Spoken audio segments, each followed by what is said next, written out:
चाय वाले के ऊपर, सब्जी वाले के ऊपर, ठेले वाले के ऊपर, पटरी वाले के ऊपर एमडीआर चार्ज नहीं लगेगी।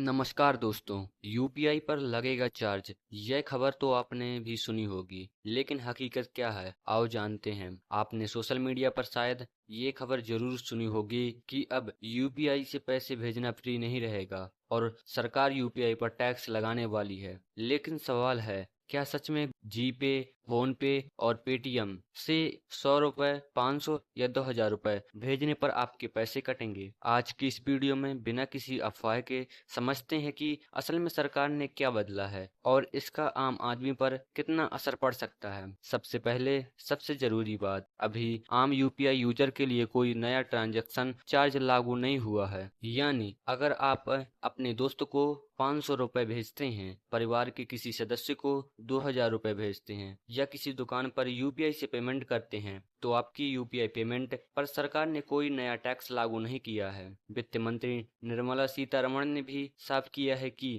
कंज्यूमर के लिए यूपीआई ट्रांजैक्शंस फ्री रहेंगे। तो फिर ये पूरी खबर आई कहां से? मामला है एमडीआर यानी मर्चेंट डिस्काउंट रेट का। एमडीआर को आसान भाषा में समझते हैं। जब आप किसी दुकान पर कार्ड से पेमेंट करते हैं तो आपके पेमेंट सिस्टम में ट्रांजैक्शन की प्रोसेसिंग के लिए मर्चेंट यानी दुकानदार से एक शुल्क लिया जा सकता है। यूपीआई में लंबे समय से जीरो एमडीआर व्यवस्था रही है, यानी दुकानदार से यूपीआई पेमेंट स्वीकार करने के लिए सामान्य तौर पर एमडीआर नहीं लिया जाता। सरकार द्वारा पारित taxation and other laws bill 2026 में सभी कानूनी प्रावधान किया गया है, जिससे भविष्य में कुछ पेमेंट ट्रांजैक्शंस पर शुल्क से जुड़ी व्यवस्था बनाई जा सकती है। लेकिन इसका मतलब यह नहीं है कि आज से हर यूपीआई पेमेंट पर चार्ज लग गया है। अब सबसे बड़ा सवाल, अगर भविष्य में एमडीआर लगाया गया तो पैसा किससे लिया जाएगा? फोकस मुख्य रूप से मर्चेंट ट्रांजैक्शंस पर, यानी ऐसी पेमेंट जहां आप किसी दुकान या बिजनेस को पैसा देते हैं। लेकिन अभी सरकार ने कोई फाइनल एमडीआर रेट तय नहीं किया, इसलिए अगर कोई वीडियो आपको यह दावा करके दिखा रहा है कि 2000 रुपए से ऊपर यूपीआई करने पर 0.5 या 1% कटेगा, तो इसे अभी फाइनल रूल समझना सही नहीं है,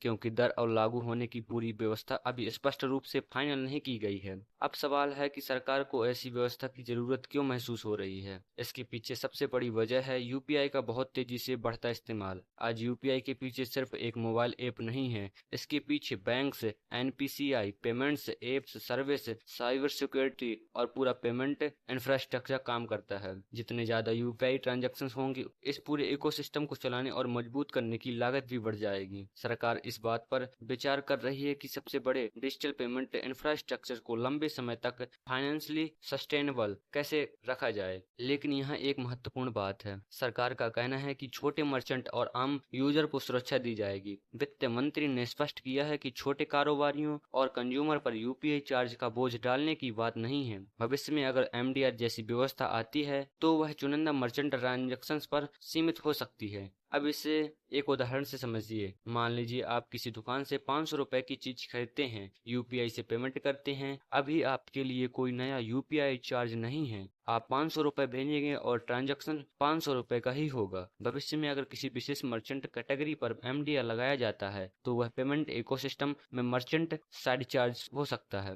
इसका मतलब यह नहीं है कि आपकी यूपीआई ऐप से अचानक लिखा आएगा 500 रुपए भेजने के लिए 5 रुपए एक्स्ट्रा दीजिए। यह सबसे बड़ा कंफ्यूजन है जिसे समझना जरूरी है। तो क्या यूपीआई भविष्य में पूरी तरह पैड हो सकता है? अभी ऐसा कहना जल्दबाजी होगी। फिलहाल सरकार ने आम कंज्यूमर के लिए यूपीआई को फ्री रखने की बात स्पष्ट की है और कोई यूनिवर्सल यूपीआई ट्रांजैक्शन फी लागू नहीं हुई है। इसलिए अगर आपको यह हेडलाइन दिखाई दे यूपीआई बंद होने वाला है या अब हर यूपीआई पेमेंट पर टैक्स लगेगा, तो तुरंत विश्वास मत कीजिए। असल खबर यह है कि यूपीआई पर अभी आम आदमी के लिए कोई नया चार्ज लागू नहीं हुआ है, लेकिन सरकार ने भविष्य में कुछ मर्चेंट ट्रांजैक्शन पर शुल्क व्यवस्था बनाने की फ्लेक्सिबिलिटी जरूरी हासिल की है। और यही इस पूरी खबर की सबसे महत्वपूर्ण बात है कि आप रोज यूपीआई इस्तेमाल करते हैं, तो बताइए अगर भविष्य में बड़े बिजनेस में एमडीआर लिया जाए लेकिन आम आदमी और छोटे दुकानदारों के लिए यूपीआई फ्री रखा जाए, तो क्या आपको यह व्यवस्था अच्छी लगेगी? अपनी राय कमेंट में जरूर बताएं।